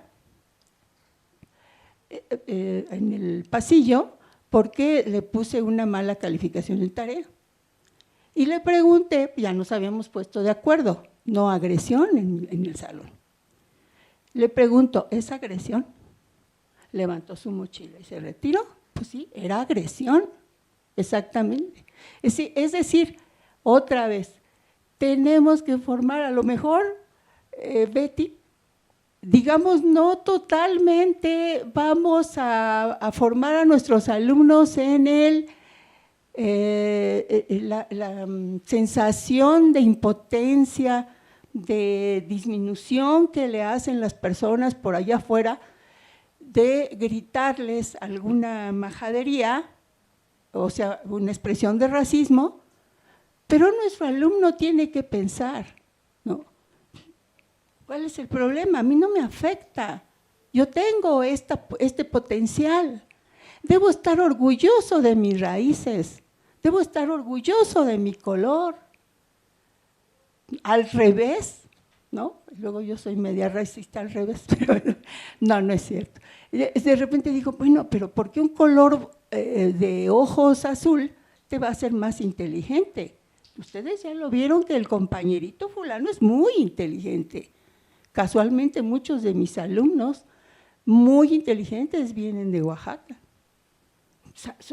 Rapidito ya le entendí y les explican a los demás. Y ellos lo saben, sí es cierto, maestra. Yo conozco a una familia de Oaxaca cuyos integrantes ganan premios. Uno está en la NASA, una niña, etcétera, entró, me lo expresan. Si vamos a hacer eso en nuestro salón de clase, ya lo que no podemos hacer, creo, más. Pero eso sí lo podemos hacer. Gracias. Vamos a cerrar este conversatorio con la participación de la maestra Mariel. Ya estamos en tiempo. Gracias. Bueno, pues para ir cerrando, creo que a los docentes nos hace falta también comprometernos, formarnos, actualizarnos más en estos temas que parecen que son ahorita la moda, ¿no? En cuestiones educativas. Cuando les dije a algunos compañeros en mi plantel que venía a este conversatorio, me decían, ¿y qué es eso de interculturalidad? Lo confundían hasta con transdisciplina otra maestra me dice, oye, pero pues ¿cómo que interculturalidad? Si aquí nuestros alumnos son muy homogéneos. Y pues no, más bien tenemos que conocer los contextos de nuestros alumnos. Siempre al principio de las clases les pregunto si alguno de mis alumnos habla una lengua indígena. Y es muy raro que alguien te diga que sí, pero ya cuando se van animando, ya cuando vemos esta primera unidad en, no sé, en Historia de México, que es el México prehispánico, que hacemos ejercicios con mapas del Instituto Nacional de los Pueblos Indígenas y demás, ya a los alumnos les empieza a dar un poco más de confianza y me dicen, oiga, mi abuelita habla náhuatl, habla otomí, habla mixteco y sí la entiendo, o sea, no lo hablo, pero lo entiendo. Y es visibilizar un poco más eso y que los alumnos pues tengan confianza. Algunos hasta han tenido ya el interés de realmente aprenderlo, aprender estas lenguas de su familia. Los españoles han trabajado mucho el tema de la interculturalidad, ellos pues por todos estos flujos migratorios que han tenido y ahorita lo que decía la maestra Arcelia, perdón maestra, dicen, pues sobre todo en la Universidad de Málaga, David Merino, Juan Leiva, etcétera, dicen que los docentes solemos tomar 3 posturas en torno a la interculturalidad. La primera es que, pues sí, el docente lo ve, pero no hace nada al respecto. La segunda es folclorizar, idealizar esta interculturalidad y pues eso termina perjudicando porque terminan estigmatizando aún más a estos grupos culturales. Y la tercera es ya, ¿no?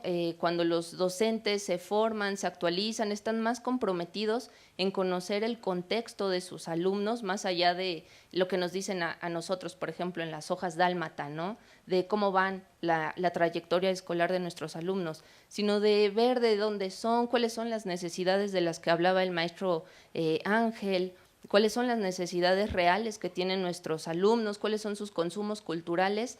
Creo que los docentes nos hace falta, pues sí, aprender más sobre la interculturalidad y tener más espacios como pues para hablar al respecto y pues sí, debatir, discutir. Así que pues muchas gracias. Gracias, maestra. Pues vamos cerrando, no se vayan porque hay bocadillos, por favor. Bueno, tenemos unos mensajes todavía que quisiera comentar. Quedó una pregunta muy interesante que hicieron en redes sociodigitales, cómo hablar de interculturalidad desde un concepto de cultura básica, que ahorita es como un punto que se está discutiendo. Nos manda saludos el doctor Alejandro Bir, que es conocidísimo amigo de muchos de los que estamos acá. El doctor Bir plantea, gracias por las reflexiones, centrar la idea de descentrar el aprendizaje y pasarlo al nivel de la construcción comunitaria. En el decir de Freire, nadie educa a nadie, nos educamos a través de mediaciones con el mundo, somos y somos en otra edad. Los saludos para Efraín Torres Valdós, que nos saluda y dice que esta es su alma mater, el CCH Naucalpan. Pues les agradecemos infinitamente a ustedes por su asistencia, su participación y sobre todo, pues en este caso les pido un aplauso para la maestra Silvia, por favor. Para la maestra Isabel, por favor. La maestra Arce, el maestro Ángel y por supuesto para la maestra Mariel. Un gusto tenerlos aquí en la casa. El CCH Naucalpan y muchas gracias a quienes nos vieron en redes sociodigitales, muchas gracias por todo y bueno, ojalá sigan al pendiente de los eventos de este congreso, hay varias mesas todavía por delante, dura todo esto hasta el próximo viernes, entonces ojalá nos puedan seguir acompañando en los distintos espacios, en los distintos planteles. Gracias a todos y buenas tardes.